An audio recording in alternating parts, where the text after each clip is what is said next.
Here is the recap for episode 14 of season 5 of Below Deck Sailing Yacht. The leaving charter guests left a rather good tip for a one-night stay the last time, even if they weren't entirely satisfied with the service. Before making a quick kissy face with Keith, Daisy set the rules for a cunning Danny. Unfortunately, Cloyce's kitchen mistakes left the new charter guests, who were an amazing collection of drag queens, disappointed.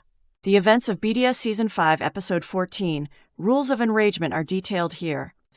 In this week's episode, Daisy comes to the realization that Gary is not the person she wants for her future, while Chase and Gary's animosity for one another persists. Daisy and the deck staff take the guests ashore to a club following a drag night meal.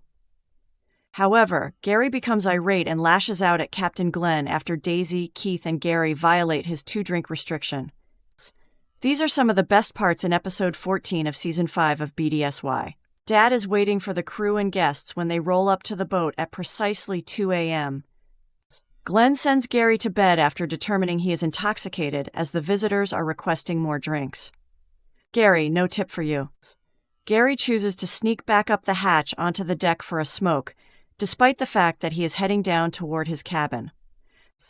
Chase is merely hosing down the deck and performing his job when he is being harassed and chuckling.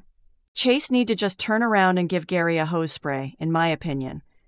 He would become sober as a result. Glenn arrives and harshly informs Gary that he is working while he is still sitting on the porch in drag.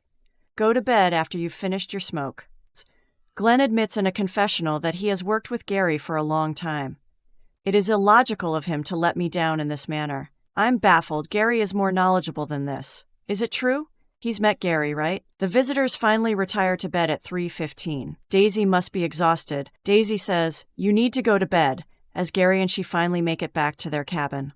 "You are slightly inebriated." "Not much. He's a little tipsy." Gary, however, continues to maintain his sobriety. Daisy says in a confessional, "I want to think that Gary wants to change." He then spirals once again.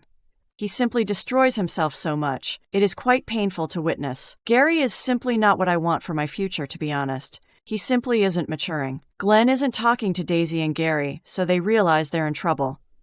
Glenn radios Daisy, Gary, Chase, and Keith to meet him in the master cabin after the visitors have left. "Oh no, it's coming." Glenn begins.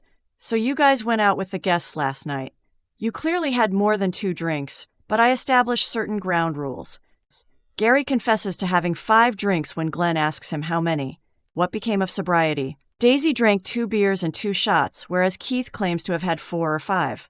Chase, the Boy Scout, had 1 drink. "I don't want to accept the tip from you all. But it's a fucking free-for-all if I establish a rule and don't enforce it, isn't it?" Glenn queries. "It's true," Daisy says. "I apologize for breaking the rules." Gary responds angrily. "To be honest, I wasn't fucked up last night. I'll give you 100% of his tip, Glenn." You obviously need the money. However, Glenn and I both dislike Gary's attitude. Gary cannot expect to be employed if he speaks to his supervisor in such a manner. However, we are referring to Glenn here. He is somewhat oblivious to Gary's inappropriate actions.